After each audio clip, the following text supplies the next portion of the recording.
The bank teller's face drained of color so fast, I thought she was going to pass out right there at the counter. She grabbed the edge of her desk with both hands, stared at her screen, then stared at me, then back at the screen. "Ma'am," she whispered, her voice cracking in the middle of that single word, "you need to see this, right now." And that was the moment my entire understanding of the last 27 years of my life cracked open like an egg dropped on tile. But I'm getting ahead of myself. Let me take you back to where this actually started. Back to a July that felt like it was trying to cook me alive, standing on the curb outside a house that used to be mine, with 2 cat carriers, a duffel bag, and absolutely nothing else to my name. My name is Nora. Nora Callahan, though I'd been Nora Whitfield for 5 years. 27 years old, a mid-level software engineer at a SaaS company downtown, and as of 11:30 on a Tuesday morning in the worst heat wave the DC suburbs had seen in a decade, officially homeless. I want to go back further than that Tuesday, though. I want to go back to before I understood what the word manipulated really meant when it came from someone who claimed to love you. I met Derek Whitfield at a hackathon. I know, very on brand for a programmer. I was 21, he was 26, and he had this quality I can only describe as gravitational. Not just good-looking, which he was, in that square-jawed flannel shirt kind of way, but genuinely infectiously certain. Certain about ideas, certain about people, certain about me. Within 48 hours of knowing me, he told me I was the smartest woman he'd ever met. Within 6 months, he told me he loved me. Within 2 years, we were married in a small ceremony at a venue in Arlington. Just close friends and family, late June, the kind of afternoon where the light goes gold at 4 o'clock, and everyone looks beautiful in photos. We moved into a townhouse in a quiet pocket of Bethesda. Nice neighborhood, HOA that sent passive-aggressive emails about lawn maintenance, neighbors who waved but didn't pry. I was coding from home 3 days a week, going into the office too. Derek worked in project management at a government contractor. We had 2 cats, Smoke, a gray tabby I'd adopted the year before I met Derek, and Pip, a small tortoiseshell we found behind the recycling bins at the grocery store during our first winter together. They hated each other for approximately 6 weeks and then became inseparable in that dramatic, all-or-nothing way cats have. I thought that was a good sign. About us, about everything. The first 2 years of marriage felt genuinely earned. We weren't perfect. We argued about money sometimes, about how much I was working, about whose turn it was to call the HVAC guy, but it was the kind of friction that felt normal, manageable, real. I was getting promoted, building my salary up steadily. Derek was talking about starting his own consulting practice someday. We talked about kids in that vague, eventually way that couples do when they're not quite ready, but want to keep the door open. And then his father remarried. Derek's mother had passed away when he was in college, a fact he shared with me early on, quietly, without making it a centerpiece of his personality, the way some people do with grief. His father, Gerald, had lived alone for years in a house out in Fairfax. Quiet man. We'd have dinner with him every couple of months, and he'd ask me polite questions about my work and compliment whatever I'd brought for dessert. I liked him. He seemed lonely in a dignified way. The woman Gerald married was named Claudette. Claudette was 54, Gerald's age, and she came with 2 adult children of her own, a son named Marcus, who lived in Philadelphia, and a daughter named Tess, who lived 20 minutes away in Rockville, and who, I would come to understand, was the instrument through which Claudette did most of her damage. Claudette herself was elegant and soft-spoken, and had a way of saying things that sounded perfectly reasonable in the moment, and only revealed their cruelty about 45 minutes later, once you were in the car driving home and replaying the conversation. The first time I met her, at a dinner at Gerald's house the October after their wedding, so we were about 3 years into our marriage at that point, me 24, Derek 29, she looked at me across the table and said, "Derek tells me you don't want children yet. That must be a relief for you, with such a demanding career." She smiled when she said it. Gerald smiled. Derek looked at his plate. I said something polite. I don't even remember what. But on the drive home, I said to Derek, "Did you tell her I don't want children?" He shrugged. I mentioned we weren't in a rush. That's not the same thing as what she said. Nora, she's just making conversation. That was the first time I noticed the pattern, though I didn't have a name for it yet. Claudette would say something that redefined me, to Gerald, to Derek, to whoever was in the room, and Derek would smooth it over. Not defend her exactly, just sand down my reaction until it felt like I was the one overreading things. It got worse after Tess had her baby. Tess's son, Caleb, was born about 6 months after Claudette and Gerald's wedding. And suddenly, there was a grandchild in the picture. And suddenly, every dinner, every holiday, every casual phone call between Derek and his father had Caleb somewhere in the center of it. Which, fine. Babies are exciting, I understood that. What I didn't understand, what took me longer than I'd like to admit to understand, was how Claudette was using Caleb as a lever. It started small. Comments about how wonderful it was that Derek was so involved with his nephew. Caleb wasn't technically Derek's nephew at all. He was the grandson of Derek's stepmother. But the language kept shifting, kept pulling Derek into a family structure that had been designed without me in it. Then Tess started calling Derek directly, asking him to come over and help with things. Fix a shelf. Look at a leak under her sink. Baby stuff, she'd say. You're so good with him. And Derek would go, without asking me, without mentioning it until after. You spent Saturday afternoon at Tess's, I said one evening, around month 4 of this pattern, scrolling back through his location on our shared Find My because I'd been trying to reach him for 3 hours. She needed help with the crib assembly, he said. I told you. You texted me while you were already there. Nora. That tone, flat, tired, like I was the unreasonable one. She's a single mom. The baby needed a safe place to sleep. What was I supposed to do? And here's the thing. That argument was airtight when you heard it once. It only started to look like a trap after you'd heard 50 variations of it. Because the answer was always the same. What was I supposed to do? As if I were asking him to do something monstrous, instead of simply asking him to communicate with his wife. By our 4th year, the architecture of our marriage had quietly rearranged itself. Derek's time, his attention, his loyalty, all of it was increasingly organized around Claudette's priorities. Caleb's birthday parties, Tess's various home improvement projects, Sunday dinners at Gerald's that Derek attended alone because, as Claudette had apparently mentioned to Gerald, Nora's always so busy with work. I hadn't been told I wasn't invited. I'd just been described, slowly and consistently, as someone who wouldn't be there. I tried talking to Derek about it properly, not just in the car on the way home, not just in the defensive heat of an argument, but sitting down at the kitchen table on a Sunday morning with coffee, the cats draped across the windowsill in the sun, trying to be calm and clear. I told him I felt like I was being edged out. I told him I'd noticed the pattern. I told him I thought Claudette was doing it deliberately. He listened. He really seemed to listen. And then he said, I think you're threatened by how close my family is. I sat there for a moment with that sentence. I'm your family, I said. He didn't answer. That was April. By June, the start of that brutal, airless summer, things between us had gone somewhere I didn't have a word for yet. Not cold exactly, more like pressurized. We were polite in a way that felt like holding your breath. I was working longer hours, partly because I genuinely had a major deployment coming up, and partly because sitting in that townhouse with the silence between us felt worse than staying at my desk until 8 at night.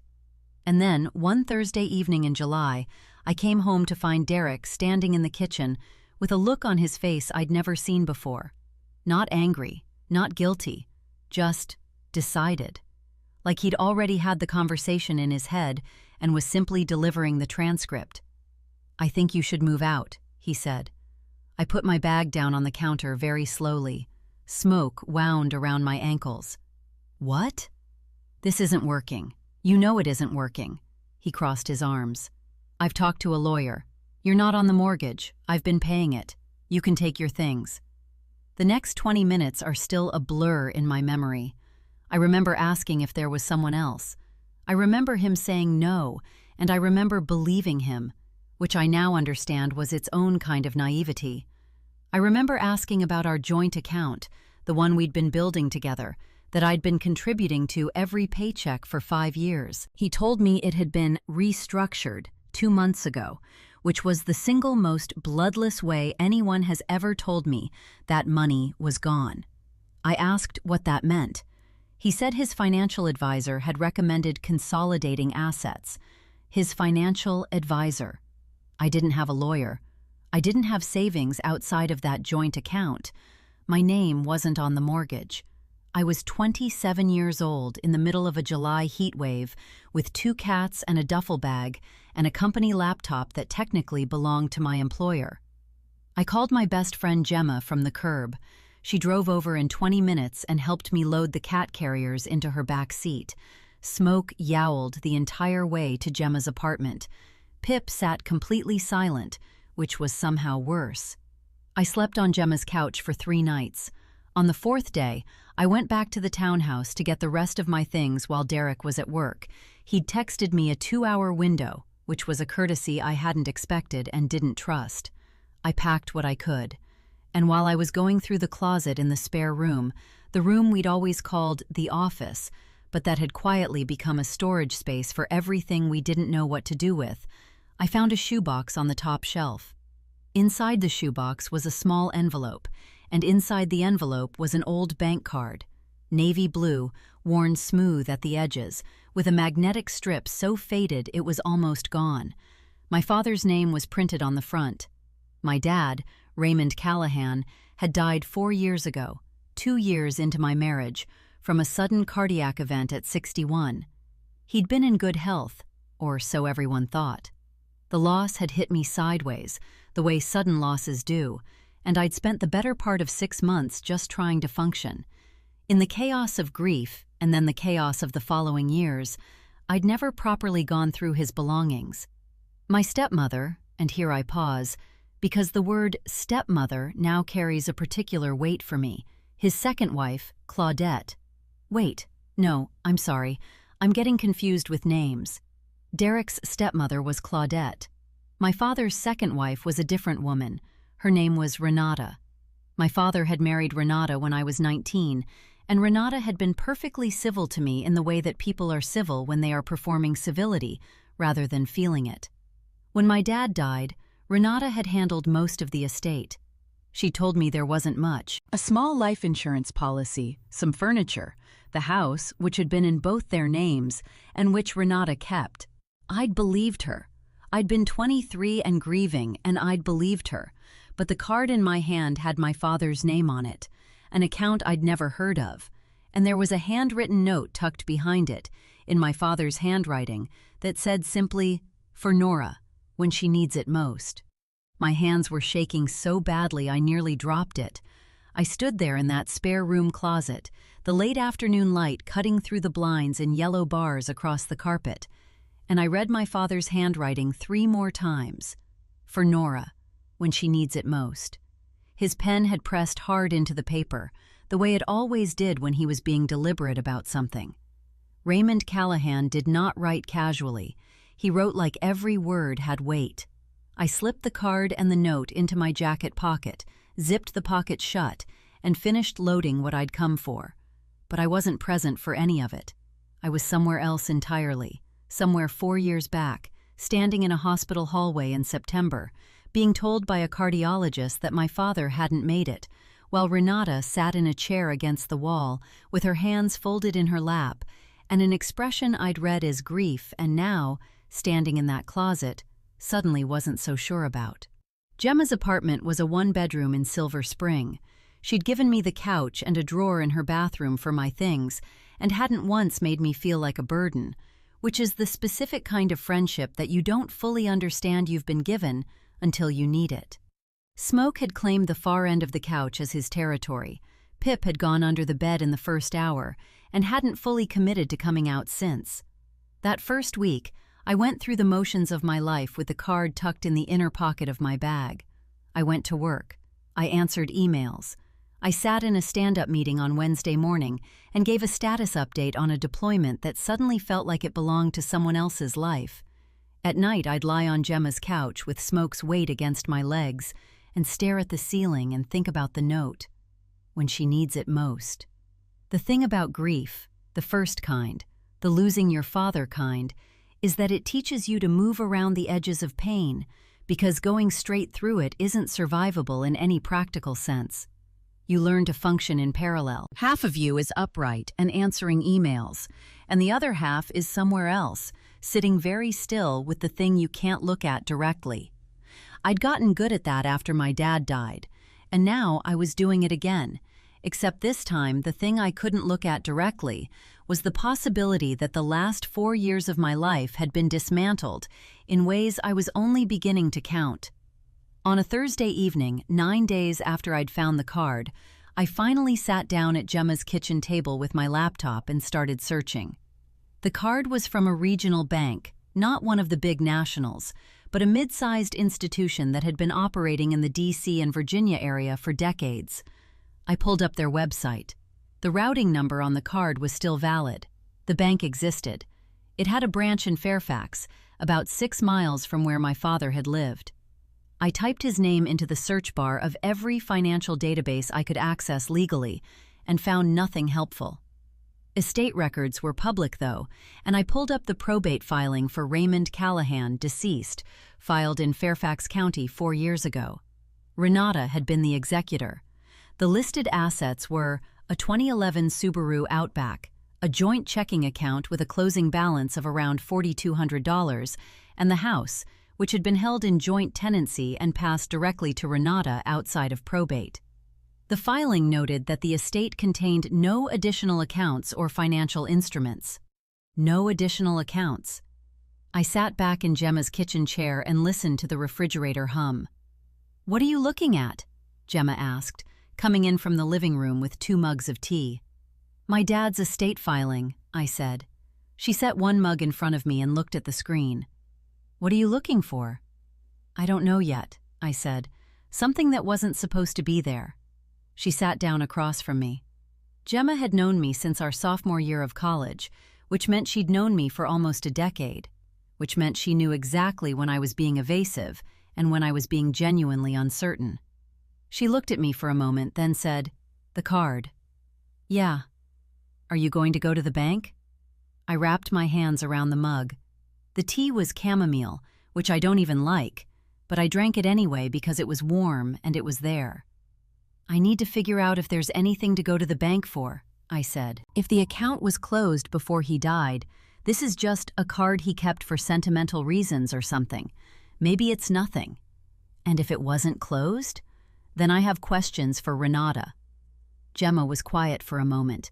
"Nora," she said carefully, "you know I love you, and I want to say this in the most supportive way possible. You have a lot happening right now. You're sleeping on my couch. You need to find an apartment. You probably need a lawyer for the divorce." "I know. I'm not saying don't look into it. I'm saying make sure you're not building this up because you need something to focus on that isn't Derek." I looked at my mug. She wasn't wrong to say it. She was one of the people in my life who loved me well enough to say the uncomfortable, true things, and that was exactly why it landed the way it did. Not as criticism, but as a mirror. I sat with it for a second. "Both can be true," I finally said. "I can be using this as a focus mechanism, and it can also be real." She nodded. "Yeah, both can be true." The next 2 weeks were the worst of it. That's the part I don't talk about much, even now, because it doesn't make for a clean narrative. There's no drama in the specific misery of waking up at 4 in the morning on someone else's couch and lying completely still so you don't wake your friend and just thinking, calculating, running the numbers of your life and finding they don't add up to anything you'd planned. I was 27. I had a good job, a salary that cleared 6 figures if you counted my bonus, a solid credit score that I'd protected like a small sacred object through my entire adult life. I had skills. I had Gemma. I had 2 cats who needed me, which turns out to matter more than you'd think when everything else is uncertain. There's something about being responsible for a living creature that keeps you from fully giving up on the mechanics of daily life. You still have to open a can. You still have to change the water. You still have to show up. But structurally, I had almost nothing. The joint account Derek had restructured had held about $14,000, money I'd contributed to steadily over 5 years. My own checking account had maybe $2,000 in it. I hadn't been putting money into a separate savings account because I'd trusted the joint one. Classic. I had a 401k through my employer that was mine and untouchable, but I couldn't access it without penalties, and I wasn't at that point yet, and I told myself I wouldn't get there. I looked into a lawyer. The first consultation I booked was with a family law attorney in Bethesda named Patricia Osei, who came recommended by a coworker whose sister had gone through a divorce 2 years prior. I sat in Patricia's office on a Tuesday afternoon in a blazer I'd borrowed from Gemma, because half my professional wardrobe was still in boxes in Derek's spare room, and I told her everything. Patricia listened. She had a legal pad, and she made notes with the focused, unhurried energy of someone who has heard a great many terrible things and understands that the most useful response is to be very clear. "You're not on the mortgage," she said when I finished. "No. But you contributed to the joint account that he used to pay the mortgage?" "Every paycheck for 5 years." "Do you have documentation of those transfers?" "I have my bank statements." "Good," she made a note. "The restructuring of the joint account. Do you have anything in writing about that?" He told me verbally. I didn't get anything in writing. She nodded slowly in a way that told me this was not a surprise and also not good. "Do you know the name of his financial advisor?" "No." "Okay," she clicked her pen. "I want to be honest with you, Nora, because that's more useful than being encouraging. You have a difficult road in terms of the marital asset division, but it's not a hopeless one. The contributions to the joint account are documentable. Depending on how the account was restructured, there may be grounds to argue dissipation of marital assets. We can also look at whether you have any claim to appreciation of the property during the marriage. But this will take time, and it will cost money up front." "How much money?" She told me her retainer. I kept my face neutral. Inside, I did a swift and terrible calculation against the $2,000 in my checking account. "I need a little time," I said. "Of course," she said, "but don't wait too long. Every week matters in terms of documentation." I drove back to Silver Spring in Gemma's car. She'd lent it to me for the afternoon, and I sat in the parking garage for 10 minutes before going upstairs. I pressed my forehead against the steering wheel and breathed. Smoke and Pip needed their food switched to the Better brand because Pip had been scratching at her chin, and Gemma thought it might be a food sensitivity, and that was going to cost more per month. I had roughly $2,000 and a retainer I couldn't cover, and a card in my bag that may or may not mean anything at all. I went upstairs. I fed the cats. I opened my laptop, and I made an appointment with the bank in Fairfax for the following Monday. I don't know what I expected exactly. Some part of me had already started preparing for disappointment. The account closed years ago. Nothing here for you. Sorry for your loss. I'd even rehearsed the drive home from that outcome, what I'd tell myself, how I'd recalibrate. I'm good at preparing for bad news. 5 years with Derek had made me very good at it. The branch was a modest one, on a strip of commercial real estate between a dry cleaner and a sandwich place. I arrived 10 minutes early and sat in the parking lot and looked at the card one more time. My father's name, the smooth, worn edges where he'd held it. I thought about the fact that he'd put it in a box with a note and hidden it somewhere he must have known I'd eventually look. He'd known about the spare room closet. He'd helped us move in. He'd carried boxes up the stairs. He'd made a joke about the HOA's font choices on their welcome packet. He'd been there. The thought that he'd planned for this, that he'd imagined a version of my future in which I would need something he'd set aside for me, made my chest do something complicated that I didn't have time for in a parking lot. I went inside. The teller who helped me was a young woman named Brianna, according to her name badge. I slid the card across the counter and explained that I was the daughter of the account holder, that he'd passed away, and that I was trying to understand the status of the account. I had my ID. I had my father's death certificate, which I'd thought to request a copy of from Fairfax County Records the week before. I'd also brought the handwritten note in a plastic sleeve because I wasn't sure what would be useful and I'd rather have too much than too little. Brianna looked at the card. She typed. She looked at her screen. The color left her face so completely and so fast that I actually took a half step forward, worried she was going to faint. She grabbed the edge of the counter with both hands. I saw her knuckles go white, and she stared at the screen, and then at me, and then at the screen again. "Ma'am," she whispered, her voice fracturing on the second syllable. "You need to see this, right now." She turned the monitor toward me, and the number I saw on that screen, the account balance that had been sitting there, untouched and accumulating interest for 4 years, while Renata told me there was nothing, stopped every thought in my head like a power cut. I stared at it. I stared at it for long enough that Brianna said quietly, "Ma'am, are you all right?" "No," I said honestly. "Can I speak to a manager?" The manager's name was Douglas.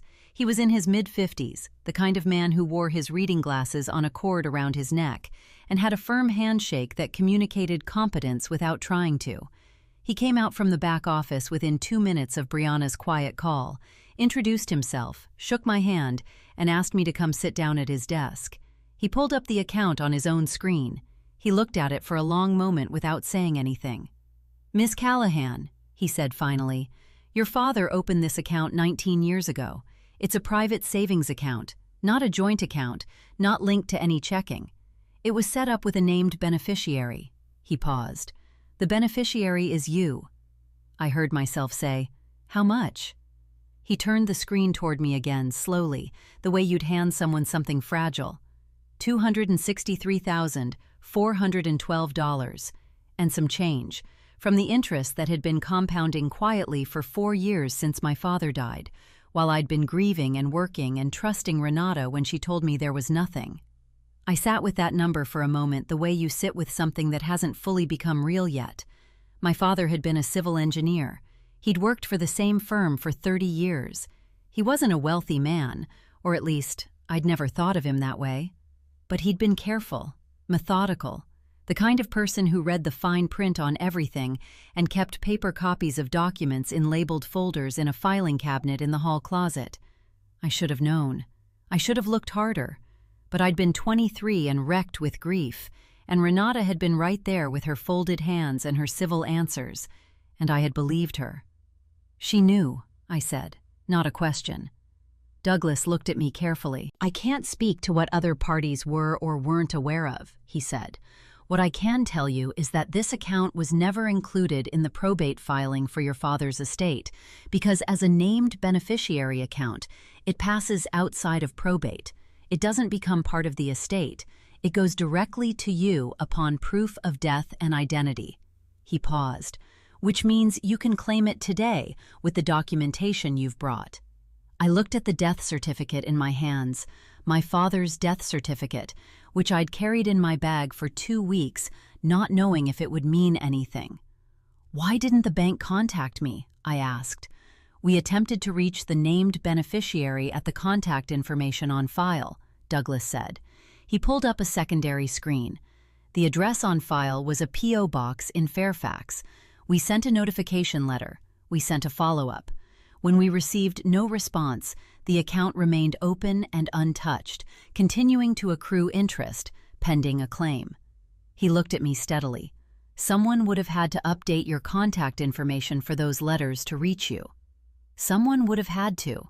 Or someone would have had to intercept them if the P.O. box happened to be one they controlled." I didn't say that out loud. I filed it away.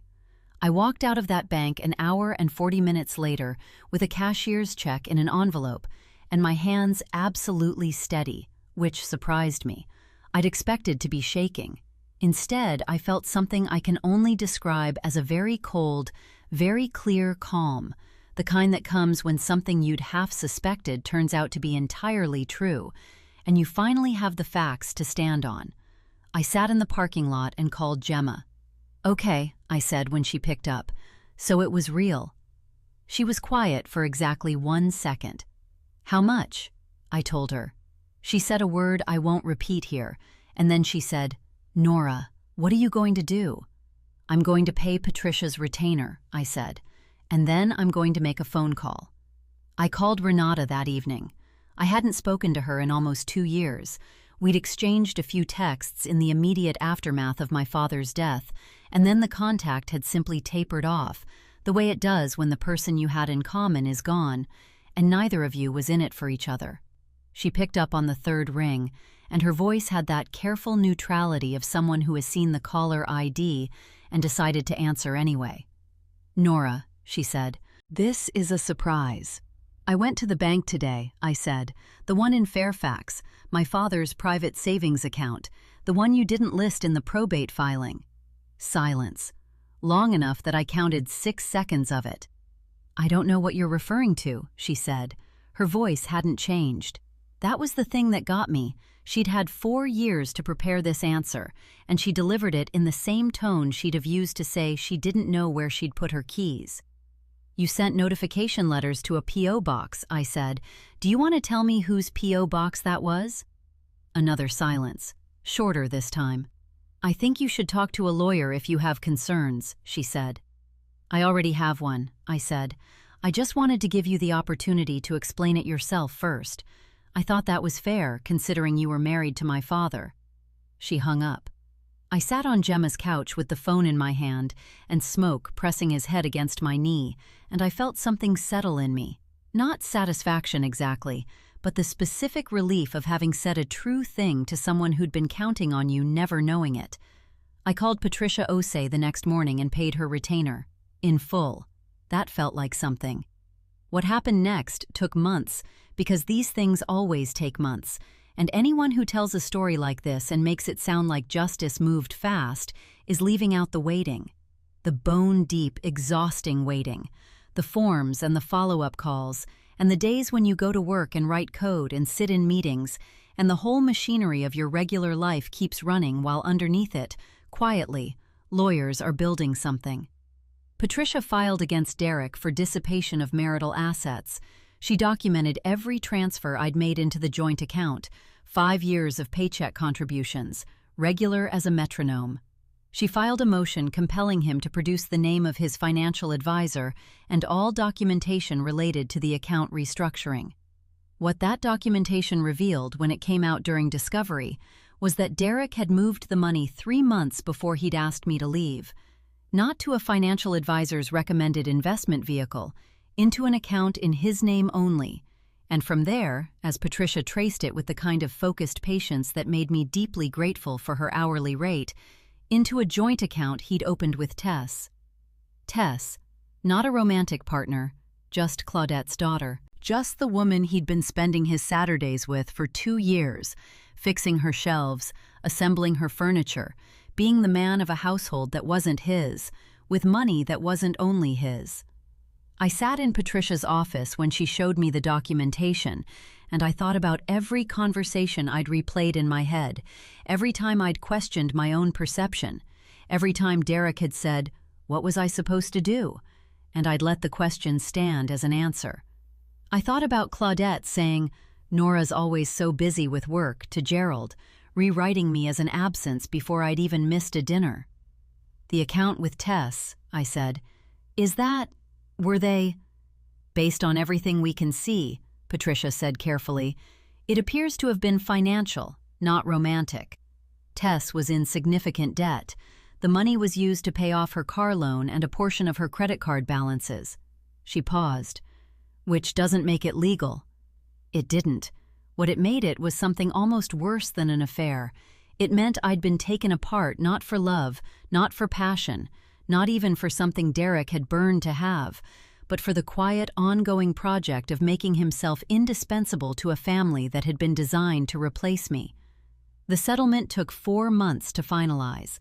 Patricia was good at her job, and Derek's lawyer was, I came to understand, not especially enthusiastic about his client's position once the documentation was in front of everyone.